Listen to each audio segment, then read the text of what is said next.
Aujourd'hui, on va changer cette fermeture éclair. Donc, première étape, c'est découdre l'ancienne fermeture. Donc, on s'attaque à un des côtés, peu importe lequel.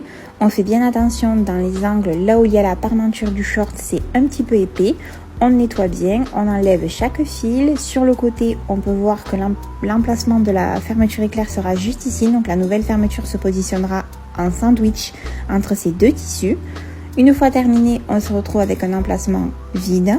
On attrape la nouvelle fermeture éclair et là, on la positionne sur l'emplacement défini. Donc, on replie un des côtés, on le positionne dans un des angles, on tire bien, on maintient bien et on place des épingles. Attention, vraiment, l'épinglage, c'est le plus important. Moi, j'ai mis des pinces parce qu'il y avait un petit peu d'épaisseur et je voulais être mieux maintenue, mais vous pouvez choisir ce que vous voulez, ça tiendra dans tous les cas. On ne lésigne pas vraiment sur les pinces ou sur les épingles, on en met beaucoup. L'épinglage, c'est limite le plus important que la couture, ça vous permet que ça ne bouge pas et quand vous serez à la machine, vous serez contente que ça bouge pas. Donc on maintient bien, on en met des deux côtés et on fait exactement pareil sur l'autre côté. On replie l'extrémité et on n'hésite pas à mettre des épingles. Là, c'est le changement de pied presseur. Donc pour coudre une fermeture, on a besoin d'un pied spécifique. Donc pour ma part, c'est une machine industrielle, donc j'avais à dévisser un petit côté et revisser le nouveau pied. Une fois le point testé, on s'attaque à la couture.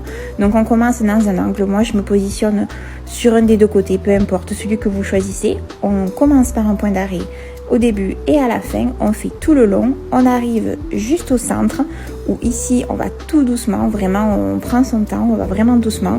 On va faire ensuite un point d'arrêt sur toute la partie large en bas. On fait attention au curseur. On n'hésite pas à faire 2-3 points d'arrêt, je dirais. Et on fait pareil de l'autre côté. On remonte l'autre côté exactement comme le premier jusqu'au bout. Et on fait bien un point d'arrêt à la fin pour bien solidifier le tout et que ce soit rigide parce qu'il va y avoir des points de pression à ce niveau-là. Donc on n'hésite pas. On fait beaucoup de points d'arrêt et on insiste bien. Et ensuite, on se retrouve avec une fermeture remplacée et totalement fonctionnelle.